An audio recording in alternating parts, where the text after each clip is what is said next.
Today, on Florida Sportsman Project Dreamboat, Two Rivers Boatworks takes on repairing and fully customizing a 39-foot SeaVee.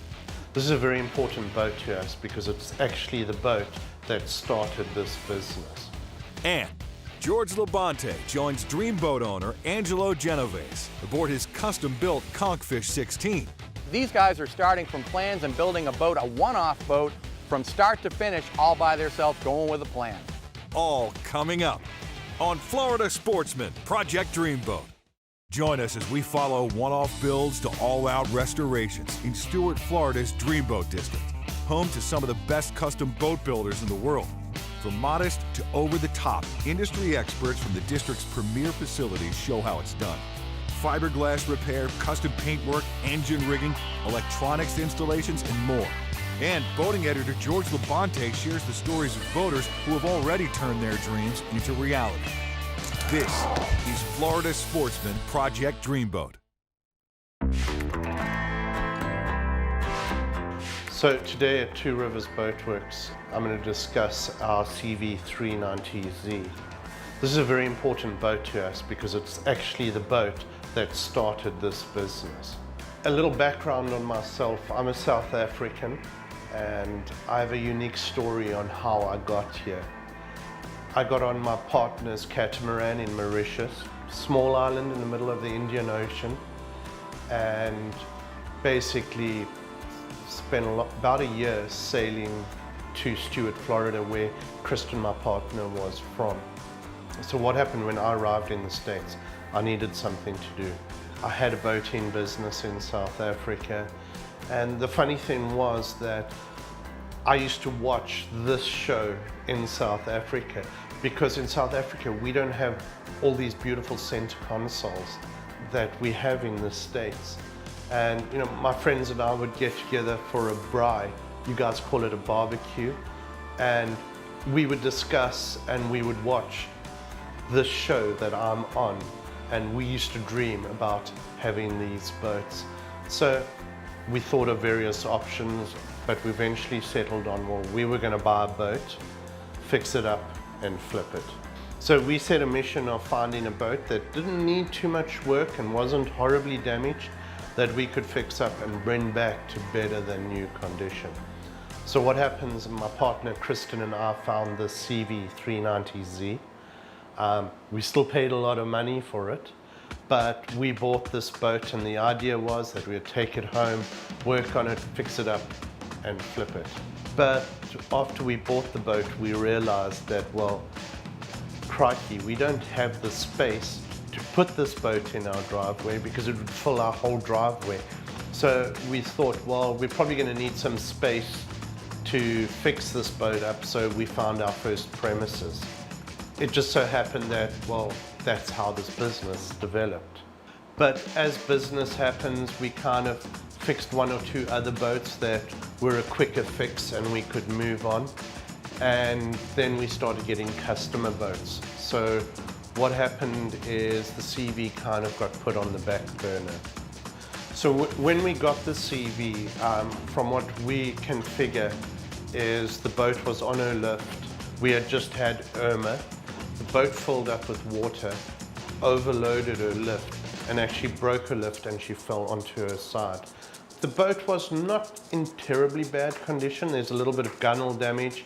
The tuna door had obviously opened when she fell, and it got kind of mangled. But other than that, there were a few small holes, nothing really serious. But we're not taking any chances. We're going to get all of the old electrics out, put new electrics in, put new systems in. We put in quad 400 Verados on it.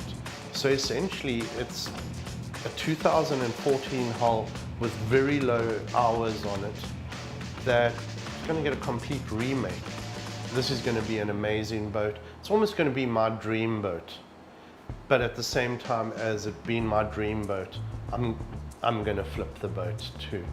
So it's going to be a kind of a unique project for us, and it's a project that I'm really excited about. It's a project that I'm emotionally invested in because this is the original boat at Two Rivers.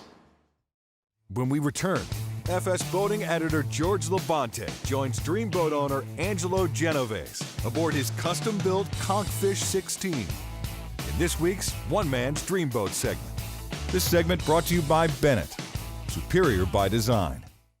50 years ago, Bennett Marine changed boating forever, inventing the trim tab, helping boaters get on plane faster, reduce bow rise, correct listing, improve efficiency, and increase performance. Over 1 million systems later, worldwide, we offer durable and dependable trim tabs and hatch lifters for all boat sizes. Your only source for both hydraulic and electric systems. Industry-leading innovation, plus the best warranty and service available. Get Bennett on board and enjoy the ride. Welcome back to Florida Sportsman Project Dreamboat. Join us for this week's One Man's Dreamboat segment with Florida Sportsman Boating editor George Labonte as we feature anglers who have already launched their dream. Florida Sportsman began these features 30 years ago, and the dreams just keep getting better. Today we go to Key Biscayne, Florida to meet up with Angelo Genovese. Now Angelo is part of a collection of guys who all chipped in for a very unique project that we're seeing get a lot more traction in the world of boat rehab and boat building. Unlike most of the boats that we see on One Man's Dreamboat, these guys are starting from plans and building a boat, a one-off boat, from start to finish all by themselves, going with a plan. Now the Conchfish 16 design is a Chris Morjon design, and he's offering a ton of plans for do-it-yourself guys to build their very own boats from scratch. They brought the set of plans, and once I saw the plans, I was really interested because it was a nice boat. It looked like it was going to be a proven hull because it was already designed somewhat. But this is going to be the second one built. They rallied probably about a good 7 or 8 people that said they wanted to be involved. I'd had some experience building some boats out of molds, never anything from scratch, and to be honest with you, I didn't know what it was going to entail, how well it was going to come out with, how long it would take. It was just going into the unknown. The group of friends, like juniors, all those friends that hang out at Rattlesnakes, we go camping every year together. Some of us only see each other once a year, but it was just like, if anybody wants to help on this boat, we're going to do this project, and if anybody wants to come out and work on it. It's about 8 to 10 people that showed up pretty much day one and hung in there for a while. So the build started on January 3rd, 2018. Yeah, Eric got it together really because he took the plans and actually had them, he had all the plywood CAD cut just for the stations for the jig. So they were cut perfectly, and then we built a strong back and put them all together, measured them out, and went from there. So we kind of wanted to go with foam, but we just figured we didn't really know enough about foam construction, and we were afraid it was going to sag between the stations. So Chris Morjon told us, use wood, it's fun. So that's what we did, we brought cedar. Actually, Eric took care of that. Eric brought down 2 bundles of white cedar, and they're cut 1 inch by 3/4. And that's what we skinned the jig with. That took a little while. There's over 100 individual pieces of wood that got put on there. But once the boat was glued together, we pulled those off, took the screws out, and then we glassed it. We did a wood boat, so ours, the glass we used is may not be the perfect glass for a foam boat. Might need a little more heavier glass. Yeah, the whole fairing issue and getting all the corners, all the chines straight and square, and then some you want to be more square, some more rounded, and all the inside radiuses. That was a lot of time-consuming work. Then you got to get the sandpaper out and work out your fingers. We built a stringer for it and put that in after the fact, so we just had to make sure it was all the right shape before we glassed that all together. Yeah, the deck, we laid the foam out on top of the hull and pretty much traced the outline of it. Yeah, we just kind of draped the glass right over the boat, hung it down to get the shape and everything, and then let it dry, and then popped it off, and then flipped it over and did the inside of it. We were able to get some deck hatches, some deck hatch molds and some gutter molds, glassed over them, faired them in. And that was a lot easier than I thought it was going to be. And it came out good. We were able to use a spray shop that was really close to John's shop. We were able to push the boat down the street actually, and laid 2 coats of primer out on the hull. We brought it back over, flipped it over, and started working on the inside. And once the inside was about good to go, we brought it back to Boatyard where my friend works, and we were able to use their spray booth. And he sprayed it out for us. The last thing that we were gonna do was paint the deck, was paint the top side and the deck, the floor, the boxes. After that, the rigging, John did the rigging. It took a week Yeah. here and there, Wasn't much on it. a couple Wired hours up, here and there. battery, lights, and bolt on the tower, motor.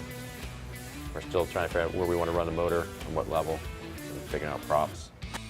The wood plays a huge part in how the boat rides. Anybody that's been in a bigger wooden boat that's also stepped on this boat, just immediately when you start running, they said it has that wood boat soul to it. The boat is what the boat is. It's a 16-foot poling skiff that turns as sharp as you could ever want a boat to turn with no slide, that takes the chop extremely well. It keeps you dry. The deck, we made an extra 6 inches wider than what you would think the deck should be on that boat. Yeah. And Makes it feel a lot bigger than it is with the wider deck. It is. It's not too tippy when you get out on the edge of it either, and it keeps you dry. Performance is amazing, really, and pulls very well. It's really quiet. It's just it's a dream come true of a boat. Now, something I thought about when I saw how many people were involved with this build was there's a lot of people owning it and a lot of people wanting to use it. Well, that's actually a good thing in this case because this boat was really beautiful and it's a boat meant to be fished. And I guarantee you this is not going to be a trailer queen, and I guarantee you might see this boat on the water near you someday. After purchasing the hull materials, rigging, and electronics, the cost of Angelo's Dreamboat comes to a total of $18,000. When we return, the experts at Two Rivers Boatworks begin structural repairs on the 39-foot SeaVee project. This segment brought to you by Pacer Group, marine-grade electrical wire, components, and systems. For more than 30 years, Pacer Group has been the most trusted provider of wire, cable, and electrical products to the top marine manufacturers. All of our wire and cable is made in the USA to ensure it's the best in the industry. Pacer Group provides the highest quality electrical products to be found in one place. You can order with us at pacergroup.net. Shop online and ship, or pick up your web order within an hour at our Hollywood, Florida location. Welcome back to Florida Sportsman, Project Dreamboat. Join us as the experts at Two Rivers Boatworks begin the structural repairs on the 39-foot SeaVee project. At Two Rivers, we now have the SeaVee back in our work schedule. I've got Sterling on the job fixing all the little nicks and scratches, and he has a couple of hull repairs to do. Sterling has a wealth of experience in this, and I really trust that he's going to do a great job on this. So basically, when I started the SeaVee project, someone who came in before me and did some work on the boat, they opened up a couple of really big holes. The biggest one probably 1 foot by 1 foot. And they did a good job. I'm guessing they ground out the crack all the way to the inner laminate on the hull, and there was still damage there. So basically what they did is they cut that entire area out.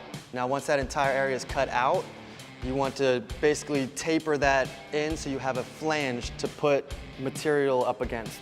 So another key component to repairing any type of glass work is you just want everything to be recessed below the actual surface of the hull. If you put glass and it's higher than the hull, you're gonna have a big hump and everybody's gonna see it. It ain't gonna look good. So you make sure everything's recessed enough to where you lay your laminates inside the cutout and it still doesn't come outside of the hull surface. So when you're doing any type of fiberglass repair, you don't have to have any type of special pneumatic tools. You can go get a 4.5-inch grinder, electric grinder, and just plug it in the wall and go ahead and grind that out. And then take the 8-inch after that and just feather the edge and taper it like I talked about so it's recessed. So when you lay your glass in there, it is low to the hull surface. So when you got a big repair on the side of the hull and you're wondering, how do I get this perfect shape? Like, how do I shape this piece of foam to sit into this hole that's in the hull? Basically, you get a piece of paper or cardboard and tape it over the hole. Use a pencil or your finger to draw the outline. Once you have the outline, you can cut it out with a razor blade. Now you have a piece of paper or cardboard or what have you that's the exact shape of your repair. Go ahead and lay that on top of your foam, draw it out with a pencil, take a razor blade and go ahead and cut that out. Now you have a piece of foam that will literally fit right into the repair. Another key component when doing any type of fiberglass repair, a lot of people like to just take the foam and put glass over top of it, but the resin that you use will soak into the foam. It's very important you mix up a putty with Cabasil and resin, and make sure you lay a tight wipe of putty over foam or anything that you glass. Lay a tight wipe of putty over it. That allows the glass to actually take shape and take form and not create a bunch of air bubbles, which just generates another weak point in the boat. Now, because the fiberglass repair actually went through the hull, it's important that when we put backing into that hole, that there's fiberglass on the back side of that repair. If you just take a piece of Divinyl foam or any type of foam and just stick it in there, what's gonna happen is that back side of foam is eventually gonna get eaten away by the elements that are inside the boat, and you're just gonna have a skin of glass. So you wanna make sure that the foam you put into the repair job has glass on the back side. So once you have the back side of your foam glassed and you're ready to put it into the hole, you just wanna make sure and scuff that glass so whatever you put to bond it to the boat will actually stick. And again, you'll take that putty and mix it up with the MEK, get it nice and hot, and put it along the edge that actually touches that flange. And go ahead and squish it into the boat. If it feels like it's gonna fall out, go ahead and grab a couple of drywall screws. Any type of screws are fine, and just screw into that flange around the perimeter, and that will keep it into the hull, nice and squished. And then basically, after that's kicked, give it 30 minutes or so, you can take those screws out, and it should just stay in place, and it should be looking pretty good at this point. When we come back, the experts at Two Rivers Boatworks continue the structural repairs on the 39-foot SeaVee project. This segment brought to you by Suzuki Marine, the ultimate outboard motor.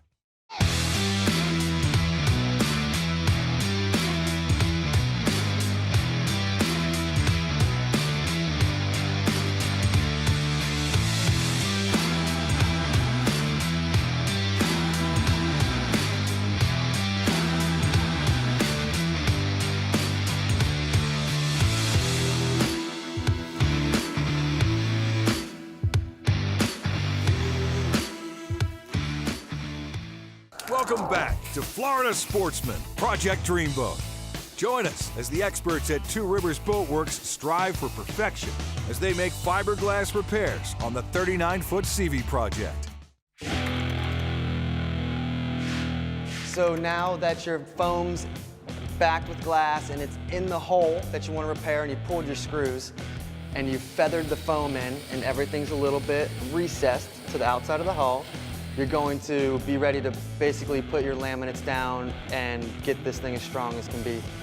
Now when glassing, it's pretty important to use on the outside of a hull at least 2 laminates of what we call 1708. It's a 17-ounce glass that runs in 45s, and the 08 is just the matte backing. That's called 1708, and that is your best bet when doing glass repairs. So what you want to do again is grab a piece of glass and go ahead and take that piece of paper that you used for the foam and trace it out on the glass. That again will give you the perfect shape that you're going to use. You'll mix up putty again, tightly pull it over the foam, make it as smooth as you can, and get you a piece of cardboard. You have your resin mixed up and you got your glass cut out to the shape of the hole. Mix up your resin and wet out the cardboard, put your glass down on that pool of resin and wet it out a little bit more. You don't want to use too much and you don't want to use too little. If the glass stays white, you need to add more resin. If you pick the piece of glass up and it's just dripping everywhere, it's just too much. It's pretty basic. You just wet it out till it looks like it's absorbed enough resin. And then you'll put those right up against the boat and they'll just stick real nice to the boat. Now there's a thing called a bubble buster or a hard roller. You'll take that hard roller and just roll the bubbles out of that glass, making sure you go from end to end on the glass, and you'll just see it kind of blend in. And believe it or not, once that's blended in, just walk away, clean your tool, let that kick off, and that is going to be a very, very structural repair, and you will be ready for the fairing process. So once you've got your glass on the boat, you come back an hour later, it's hard as a rock. Any glass that went outside of the area that you're repairing, you want to make sure you grind that back down to the hull side, and anything inside of the hull, you want to make sure you at least scuff it up, because we're going to mix up some fairing compound and pull a wipe over that. You want to cover the entire area with this putty, and then you want to come back when you think you have more than enough. A lot of putty on there. Take a straight edge, put it up against the side of the hull, and you pull one wipe down.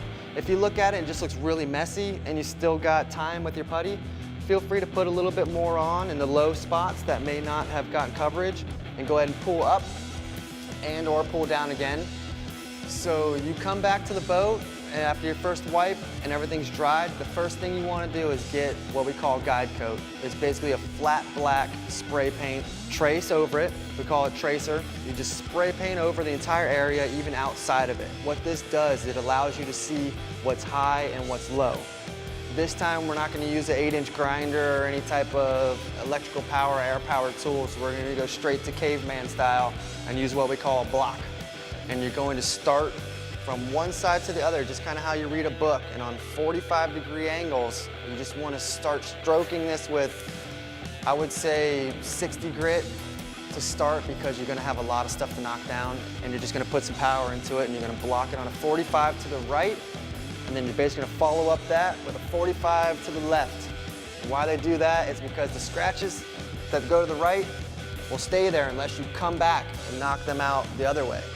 And what that is, it's called the fairing process. Any of the highs that you have will knock down, and you'll have lows that are left. They'll be black, hence why we traced it out.